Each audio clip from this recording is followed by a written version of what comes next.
नमस्कार दोस्तों, आपका स्वागत है आपके अपने चैनल टेक्निकल एमसीक्यू में। फ्रेंड्स, हमारे चैनल पर हम रेगुलर क्लासेस चला रहे हैं, क्लासेस आपके टेक्निकल थ्योरी की। फ्रेंड्स, हमारे चैनल पर 24th क्लास हो चुकी है और आज हमारी 25 क्लास होने वाली है। फ्रेंड्स, क्लासों में हम आपके थ्योरी के जितने भी डाउट्स हैं वो क्लियर करते हैं और अच्छे से अच्छे क्वेश्चन लाने की कोशिश करते हैं। फ्रेंड्स, हमारी इस क्लास में हम बचे जो धातु से क्वेश्चन है, मेटल से, वह क्वेश्चन को हम करेंगे क्योंकि ये हमारा जो है बहुत ही पॉपुलर चैप्टर है। यहाँ से कम आपके 2 से 3 नंबर के क्वेश्चन आपके एग्जाम में पूछे जाते हैं, इसलिए हम ये जो चैप्टर है उसको पूरा हल करवाएंगे अपनी इन क्लासों में। फ्रेंड्स, हमारे चैनल पर हम टेस्ट सीरीज भी जो है चला रहे हैं, वो भी फ्री ऑफ कॉस्ट है। फ्रेंड्स, अगर आपको उन टेस्टों को देना है तो लिंक मैंने डिस्क्रिप्शन बॉक्स में दी है, वहां जाकर आप उन टेस्टों को लगा सकते हैं। फ्रेंड्स, बड़ी ही अच्छी टेस्ट सीरीज चल रही है हमारे चैनल पर। तो अगर आपने अभी तक हमारे टेस्ट सीरीज को नहीं देखी तो लिंक आपको डिस्क्रिप्शन में बॉक्स में मिल जाएगी। अभी तक हमारे चैनल को सब्सक्राइब नहीं किया है तो चैनल को सब्सक्राइब कर बेल आइकन पर जरूर क्लिक कर लें ताकि आपको आगे की वीडियो जो है सबसे पहले प्रोवाइड हो सके। तो चलिए फ्रेंड्स, हम अब स्टार्ट करते हैं हमारे क्वेश्चंस। आज जो है हम फ्रेंड्स 26th क्वेश्चन से यहाँ पर वीडियो स्टार्ट करेंगे क्योंकि 25 से क्वेश्चन जो थे हमने प्रीवियस क्लास में जो है कर चुके हैं। अगर आपने नहीं देखा है तो लिंक आपको आई बटन में मिल जाएगी। और मैं आपको बताना चाहूँगा कि हर एक क्वेश्चन के लिए आपको मैं आंसर देने के लिए 3 सेकंड का समय दूंगा क्योंकि आप लोगों का कहना है कि सर हमें थोड़ा सा टाइम दिया करें क्वेश्चन के बाद जिससे हम लोग सॉल्व कर सकें, इसलिए आपको मैं 3 से 4 सेकंड दूंगा। उसके बाद जो राइट आंसर है मैं वो बताऊंगा। ठीक है फ्रेंड्स, तो चलिए हम स्टार्ट करते हैं वीडियो को। हमारा जो 26th क्वेश्चन है वो ये रहा, ध्यान से देखें इस क्वेश्चन को। क्या बोल रहा है क्वेश्चन हमारा? 26th क्वेश्चन है, प्रत्यास्था यानी इलास्टिसिटी सीमा के भीतर तनाव, स्ट्रेस तथा खिंचाव, स्ट्रेन के अनुपात को खालिस्तान कहा जाता है। तो बताइए फ्रेंड्स, अब आपका समय है, बताइए। नोएडा मेट्रो मेंटेनर फिटर 2017 की परीक्षा में ये क्वेश्चन पूछा गया था। अब मैं इसका राइट आंसर बताऊंगा। राइट आंसर है ऑप्शन डी यानी प्रत्यास्था ही कहलाता है। फ्रेंड्स, ये जो है क्योंकि यहाँ पर लिखा हुआ साफ साफ ध्यान से देखें इस बॉक्स में, प्रत्यास्था सीमा के भीतर तनाव तथा खिंचाव के अनुपात को प्रत्यास्था कहा जाता है। प्रत्यास्था के कारण यदि किसी पिंड पर बल लगाया जाता है तो वस्तु में विरूपण आ जाता है किंतु बल हटा लेने से पुनः अपनी अवस्था में लौट आता है। यह गुण रबड़ में पाया जाता है। फ्रेंड्स, मैं अगर आपको बता दूं कि यहाँ पर बहुत ही हमने हर क्वेश्चन को अच्छे से एक्सप्लेन करके बताया है। अगर आपको पीडीएफ को खरीदना है तो लिंक आपको डिस्क्रिप्शन बॉक्स में प्रोवाइड की गई है, वहां जाकर आप इसे चेक कर सकते हैं। चलिए आगे बढ़ते हैं। नेक्स्ट क्वेश्चन है हमारा जो कि होगा 27। क्या है? निम्नलिखित में से किसमें टूट फूट के दौरान टुकड़ों में विभक्त होने का वांछनीय गुण है? तो यहाँ राइट आंसर क्या है बताइए? यहाँ जो राइट आंसर है वो है ऑप्शन डी, भंगुरता यानी ब्रिटलनेस जो होता है, भंगुरता के गुण के कारण ही वह थोड़ी सी भी चोट लगने पर टुकड़ों में विभक्त हो जाता है, चूर चूर हो जाता है। जैसे ये सबसे ज्यादा गुण किसमें पाया जाता है? हमारे शीशे में पाया जाता है। शीशा जो होता है वो सबसे भंगुर धातु होती है। आगे बढ़ते हैं। नेक्स्ट क्वेश्चन है फ्रेंड्स हमारा 28। When a sheet of metal is bent the middle plane और लाइन न्यूट्रल, जब धातु की सीट को झुकाया जाता है मध्य समतल या लाइन खालिस्तान होती है। तो यहाँ जो राइट आंसर है वो है ऑप्शन ए यानी प्रसारित या संकुचित नहीं होती है। आगे बढ़ते हैं। नेक्स्ट क्वेश्चन होगा 29। क्या है? ध्यान से देखें इस क्वेश्चन को। धातु का वह गुण जिसमें यदि उस पर भार डाला जाए तो वह दब जाती है लेकिन भार हटाते ही पुरानी अवस्था में आ जाती है, इसे खालिस्तान कहते हैं। तो बताइए फ्रेंड्स, राइट आंसर क्या हो सकता है? यहाँ जो राइट आंसर फ्रेंड्स 29 क्वेश्चन के लिए आईओएफ फिटर 2015 की परीक्षा में क्वेश्चन पूछा गया था। राइट आंसर है ऑप्शन जो है सी राइट आंसर है। I think option D, sorry option D right answer है यानी इलास्टिसिटी। इलास्टिसिटी पदार्थ का वह गुण होता है जिसके कारण पदार्थ के आकार तथा आकृति बाह्य बलों को हटाने से अपनी पूर्व अवस्था में आ जाती है। इस गुण के आधार पर ही मशीन तथा औजारों के लिए उपयुक्त धातु का चयन किया जाता है। इलास्टिसिटी जो गुण होता है फ्रेंड्स वो आपके रबड़ में होता है। जैसा कि आप देख सकते हैं, अगर आप उसको खींचते हैं तो वो अपनी जो पुरानी अवस्था है उससे जो है प्रसारित हो जाती है और जैसे ही आप उसमें से बल हटा देते हैं तो वो अपनी पुनः अवस्था में आ जाती है। तो यही बताना चाह रहा था हमारा 29th क्वेश्चन। आगे बढ़ते हैं। नेक्स्ट क्वेश्चन है 30। धातु का वह गुण जब उस पर ताप व दबाव डाला जाए तो वह अपना आकार बदल लेता है, उसे खालिस्तान कहते हैं।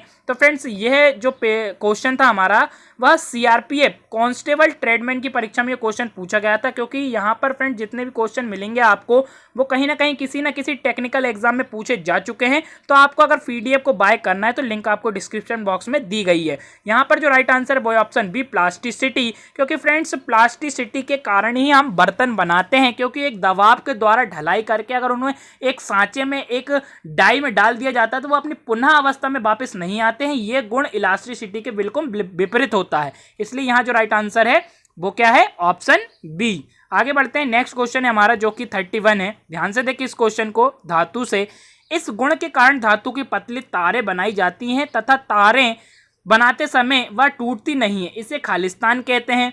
तो फ्रेंड्स बताइए, आरआरबी बेंगलोर एएलपी की परीक्षा में यह क्वेश्चन पूछा गया था। राइट आंसर क्या हो सकता है मुझे बताएं। राइट आंसर यहां पर है ऑप्शन डी यानी तन्यता। फ्रेंड्स अगर कभी भी आप ध्यान रखें, अगर तार बनाने की बात आ रही है आपकी तो वहां पर हमेशा डक्टिलिटी ही आंसर होगी, तन्यता, ठीक है। और अगर शीट की बात हो जाए तो वहां क्या हो जाएगा, आघात वर्धनीयता। शीट की अगर बात आएगी तो आघात वर्धनीयता, और अगर हमारे तार की बात आएगी तो हमारी तन्यता यानी डक्टिलिटी होगी। बस ये दो चीज याद रख लें, आपके ये क्वेश्चन निश्चित तौर पर सॉल्व हो जाएंगे। आगे बढ़ते हैं, नेक्स्ट क्वेश्चन है हमारा 32वां। धातु का वह गुण जिसके कारण वह झटके सहन कर लेती है उसे खालिस्तान कहते हैं। तो फ्रेंड्स यहाँ पर मैं बता दूं ये क्वेश्चन ऑर्डिनेंस परीक्षा में पूछा गया था और राइट आंसर है ऑप्शन ए फेटिंग रेजिस्टेंस।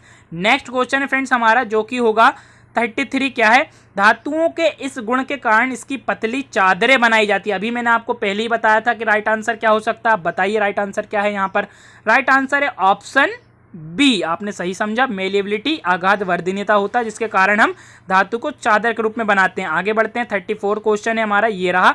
धातु का वह गुण जिसके कारण उस पर दबाव डालने या खींचने पर भी टूटता नहीं है, खिंचाव सहन करने की शक्ति को क्या कहते हैं ये बताना है। फ्रेंड्स जितने भी ये गुण आ रहे हैं परिभाषा के रूप में एज इट इज आपके परीक्षा में पूछे जाएंगे। ये सारे परिभाषा, सारी डेफिनेशन, तो सभी डेफिनेशन को सभी को याद रखना है आपको। अब बताइए फ्रेंड्स, खिंचाव सहन करने की शक्ति को क्या कहते हैं।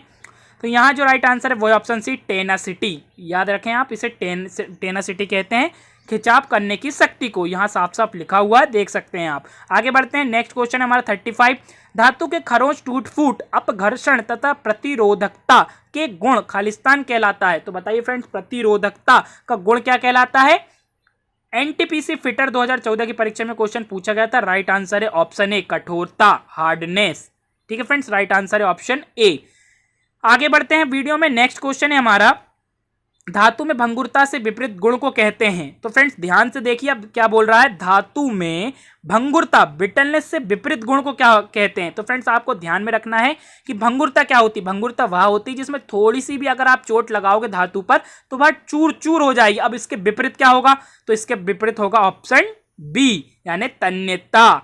यहां पर राइट आंसर है ऑप्शन बी। क्यों, यहाँ पर लिखा है साफ साफ, भंगुरता का विपरीत तन्यता होता है, क्योंकि भंगुरता में विरूपण नहीं होता है, विरूपण के पहले ही टूट जाता है, जबकि तन्यता में विरूपण होता है। कास्ट आयरन एक भंगुर धातु है जबकि माइल्ड स्टील एक तन्य धातु है। अब समझ में आ गया होगा आपको, राइट आंसर ऑप्शन बी। आगे बढ़ते हैं, अब नेक्स्ट क्वेश्चन क्या है, स्प्रिंग मटेरियल में निम्न में से कौन सा गुण नहीं होना चाहिए। फ्रेंड्स ध्यान से देखें क्वेश्चन क्या बोल रहा है, यहाँ पर नहीं लिखा है तो आपको इसको ध्यान से देखना है, कौन सा गुण नहीं होना चाहिए।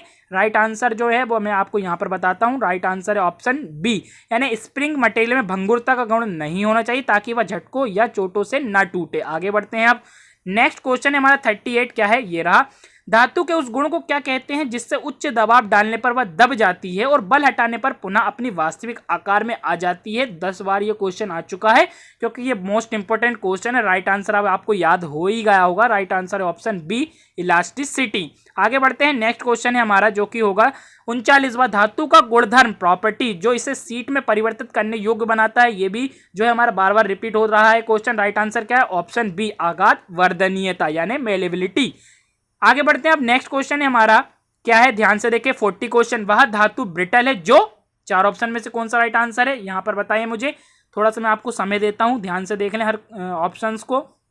राइट आंसर है फ्रेंड्स यहां पर वो है ऑप्शन डी, हथौड़ा मारने पर टूट जाए, बिखर जाए, चूर चूर हो जाए। यहां पर राइट आंसर है ऑप्शन डी 40वें क्वेश्चन का। नेक्स्ट क्वेश्चन है हमारा 41, ध्यान से देखें 41 क्वेश्चन। नेक्स्ट क्वेश्चन है आपका 41 जो कि धातु के एलॉय मेटल एलॉय से होगा क्या है, which of the give statement is not correct about copper. तांबे के बारे में इनमें से क्या गलत है? तो क्या गलत है? तो ऑप्शन यहाँ पर डी है, जो ये डाई की ढलाई में प्रयोग होता है, क्योंकि ये नहीं होता है। यहाँ पर राइट आंसर है ऑप्शन डी। आगे बढ़ते हैं। नेक्स्ट क्वेश्चन है हमारा 42, जो कि स्तंभों का मिलान यानी मैच द फॉलोइंग है। ध्यान से देख लें पहले आपको ऑप्शंस।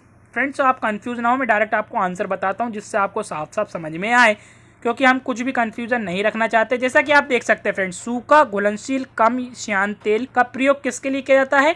तो यहाँ जो राइट आंसर है वो है ढलवा लोहा के लिए। घुलनशील तेल इमल्सन किसके लिए किया जाता है? तो मृदु इस्पात यानी माइल्ड स्टील। मिट्टी का तेल पीतल और कांसा के लिए। और उच्च सांद्रित विलयशील तेल किसके लिए? टाइटेनियम तथा मिश्र धातु के लिए प्रयोग किया जाता है। आगे बढ़ते हैं। हमारा नेक्स्ट क्वेश्चन है 43, फिर से एक सूची है, इसका राइट आंसर आपको नीचे डायरेक्ट बताते हैं हम। देखिए फ्रेंड्स क्या बोल रहा है, एल्यूमिनियम के लिए लोहे, चादरों तथा तारों के गैल्वीकरण में प्रयुक्त होता है। तांबा जो होता है वो सस्ते विद्युत चालक बनाने में प्रयोग होता है हमारा। और तीसरा है गन मेटल, प्लेट्स में लेपन के लिए प्रयोग की जा सकती ताकि उसे जंगरोधी बनाया जा सके। और पिटवा लोहा जो होता है वो अन्य धातु के साथ मिलाया जाता है ताकि उन्हें कटिंग मुक्त बनाया जा सके। तो देख सकते हैं इस प्रकार से आपकी कुछ मैच द फॉलोइंग थी। आगे बढ़ते हैं। अब नेक्स्ट क्वेश्चन है 44, क्या बोल रहा है, गन मेटल एक खालिस्तान है, गन मेटल इज एन। तो बताइए फ्रेंड्स राइट आंसर क्या हो सकता है? यहाँ पर राइट आंसर है ऑप्शन डी, यानी ये सभी, ऑल ऑफ दीज, यानी अलोह मिश्र धातु है, यौगिक भी है, तांबा का मिश्रित धातु भी है। कौन? Gun metal. जैसा कि नीचे बताया गया है कि जो गन मेटल होता है उसमें तांबे का परसेंट 88%, टिन जो है 10% और जस्ता यानी जिंक 2% होता है। मतलब तांबा, टिन और जिंक की मिश्रित धातु क्या है? हमारी गन मेटल। नेक्स्ट क्वेश्चन है हमारा जो कि 45 है, तांबे का गलनांक क्या होता है? अब बताइए फ्रेंड्स राइट आंसर क्या है? ये तो आपको पता ही होना चाहिए कि मोस्ट आईएमपी क्वेश्चन है। राइट आंसर क्या है? डीएमआरसी मेंटेनर फिटर 2017 में पूछा गया था। राइट आंसर है 1083 होता है फ्रेंड्स। ऑप्शन डी यहाँ पर राइट आंसर है तांबे का गलनांक। जैसा कि आप यहाँ पर भी मैं आपको दिखा देता हूँ, ये रहा आपका ऑप्शन डी। आगे बढ़ते हैं। नेक्स्ट क्वेश्चन है 46, ब्रॉस मेटल का संगठन क्या होता है? तो friends what is the composition of Bros metal? Right answer क्या है? ऑप्शन ए, कॉपर और जिंक की मिश्रित धातु है ब्रॉस। ये क्वेश्चन आपको निश्चित हर एग्जाम में पूछा जाएगा। राइट आंसर आप यहीं से जो है याद रख ले, ऑप्शन ए यहाँ पर राइट आंसर है, कॉपर एंड जिंक। आगे बढ़ते हैं। नेक्स्ट क्वेश्चन है हमारा जो कि हो गया 47। क्या है क्वेश्चन? ध्यान से देखिए आप इस क्वेश्चन को। कांच से यानी ब्रॉन्ज धातु का मिश्र धातु क्या, किन धातुओं से मिलकर ब्रॉन्ज बनती है? ये भी क्वेश्चन कई बार पूछा जा चुका है। जैसा कि आप देख सकते हैं डीएमआरसी मेंटेनर फिटर की परीक्षा में क्वेश्चन पूछा जा चुका है, आगे भी आ सकता है। राइट आंसर क्या है? राइट आंसर है ऑप्शन ए, कॉपर और टिन की मिश्रित धातु है हमारी ब्रॉन्ज। आगे बढ़ते हैं। अब नेक्स्ट क्वेश्चन है हमारा वीडियो का 48, ये रहा, समानांतर शंख ड्रिल बनाने के लिए कौन सी धातु प्रयोग की जाती है? Which material is used in the manufacturing of parallel shank drill? Right answer है option B, high speed steel का प्रयोग किया जाता है ड्रिल शंख बनाने के लिए। आगे बढ़ते हैं। 49 क्वेश्चन है, निम्न में से कौन सा एल्यूमिनियम का एक अयस्क है? तो बताइए फ्रेंड्स एल्यूमिनियम का अयस्क कौन सा है?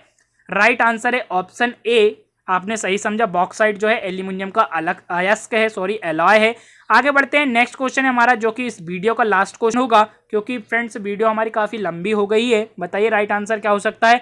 नरम मिलाप यानी सॉफ्ट शोल्डर की संरचना क्या है? अब फ्रेंड्स इस क्वेश्चन का आंसर मुझे आप कहां देंगे? कमेंट सेक्शन में। तो यहां पर हमारी वीडियो समाप्त होती है। अभी तक आप हमारे व्हाट्सएप ग्रुप से नहीं जुड़े हैं फ्रेंड्स, आपके लिए हमने व्हाट्सएप ग्रुप भी बनाया है, तो लिंक आपको डिस्क्रिप्शन बॉक्स में प्रोवाइड की गई है, वहां जाकर आप सबसे पहले जुड़ जाएं, क्योंकि हमारा एक्स्ट्रा मटेरियल जो है स्टडी वहां पर हम प्रोवाइड कर रहे हैं। टेस्ट सीरीज का सबसे पहले रिपोर्ट जो है रिजल्ट वहीं पर डाला जाता है। तो अगर आप हमारे व्हाट्सएप ग्रुप से नहीं जुड़े तो सबसे पहले आप वहां पर जुड़ जाएं। चैनल को सब्सक्राइब नहीं किया है तो चैनल को सब्सक्राइब कर बेल आइकन पर जरूर क्लिक कर लें ताकि आपको आगे भी ऐसी वीडियो प्राप्त हो सके। थैंक्स फॉर वॉचिंग, धन्यवाद।